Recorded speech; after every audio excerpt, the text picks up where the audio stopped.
Good morning students, myself Dr. Harshita Rathore, assistant professor psychology.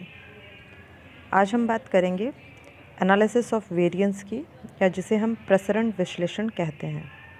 ये भी सांख्यिकी की एक विधि है और एक ये प्राचलिक विधि है। जैसा कि हम स्टार्टिंग में बता चुके हैं, स्टैटिस्टिक्स में कई अप्राचलिक विधियां हैं और कई प्राचलिक विधियां हैं।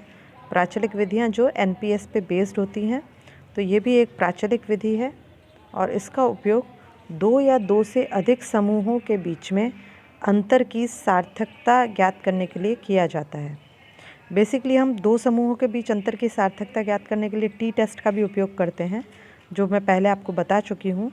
लेकिन टी टेस्ट जनरली दो ग्रुप्स पे यूज़ किया जाता है। अगर हमारे पास दो से ज़्यादा समूह हो तो उनके बीच में जो अंतर है उसकी सार्थकता ज्ञात करने के लिए हालांकि टी को यूज़ लिया जा सकता है, लेकिन कई सारे टी निकालने पड़ते हैं। फॉर एग्ज़ाम्पल आप एक छोटा सा अगर हमारे पास दो से ज़्यादा 3 समूह हैं तो हमें 3 टी ज्ञात करने पड़ेंगे। 6 समूह हो तो हमें लगभग 10 टी ज्ञात करने पड़ेंगे। इसका ये फॉर्मूला देखिए, आपको दे रखा है n ब्रैकेट में n-1/2। तो इसके अनुसार आपके जितने ग्रुप्स बढ़ते जाएंगे उसी रेशो में आपका टी भी कई सारे आपको निकालने पड़ेंगे। तो वो एक काफ़ी टाइम कंज्यूमिंग मेथड हो जाता है। तो उसके बजाय अगर हम एफ टेस्ट काम में लें, जो कि प्रसरण विश्लेषण सांख्यिकी कहलाता है, तो एफ टेस्ट के द्वारा आप एक से अधिक समूहों के मध्य अंतर एक ही समय में ज्ञात कर सकते हैं। तो इस तरीके से हम प्रसरण विश्लेषण का उपयोग करते हैं। प्रसरण विश्लेषण जो है वो उसकी कई परिभाषाएं आपको दे रखी है, आप इन्हें देख लीजिएगा। इसकी जो मेन एज्यूम्शंस हैं हम उसकी बात करेंगे। तो देखिए, एनोवा यूज़ करने के लिए इसको हम एनोवा भी कहते हैं, एफ टेस्ट भी कहते हैं और प्रसरण विश्लेषण या एनालिसिस ऑफ वेरिएंस भी कहते हैं। ये तीनों चीज़ें एक ही है, तो एग्ज़ाम में आप कंफ्यूज ना करें। एनोवा, एफ टेस्ट या फिर एनालिसिस ऑफ वेरिएंस या प्रसरण विश्लेषण, ये सब एक ही चीज़ के अलग अलग नाम हैं। तो प्रसरण विश्लेषण विधि जो है वो सबसे पहले तो तब यूज़ की जाती है जब आपके पास दो या दो से अधिक समूह हों और उनके बीच आपको अंतर की सार्थकता ज्ञात करनी हो।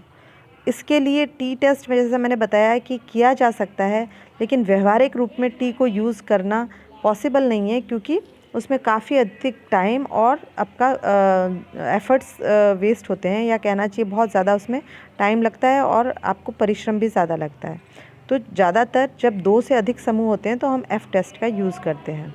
दूसरा जो इसकी उपयोगिता या शर्त है, एज्यूम्शन है, वो है कि प्रसरण विश्लेषण का जनरली यूज़ तब किया जाता है क्योंकि ये एक प्राचलिक विधि है, तो इसका उपयोग तभी किया जाता है जब हमारे पास जो डेटा कलेक्शन है वो नॉर्मल डिस्ट्रीब्यूशन पे बेस्ड हो। तो जो डेटा आपने कलेक्ट किया है वो यदि नॉर्मली डिस्ट्रीब्यूटेड पॉपुलेशन से किया है, सैंपल से किया है, तो ये विधि ज़्यादा काम की होती है।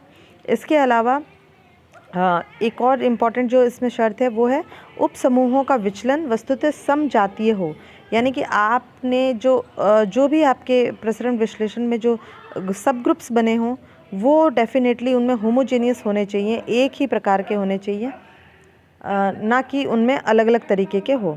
तो ये इम्पॉर्टेंट है। और इसके अलावा जिसकी है कि इसमें एक और शर्त जो आवश्यक है वो है सारे ही ग्रुप जो हैं वो इंडिपेंडेंट होने चाहिए, प्रतिदर्श जो हैं वो इंडिपेंडेंट होने चाहिए, सैम्पलिंग समूह जो आपने चयन किया है वो इंडिपेंडेंट होना चाहिए।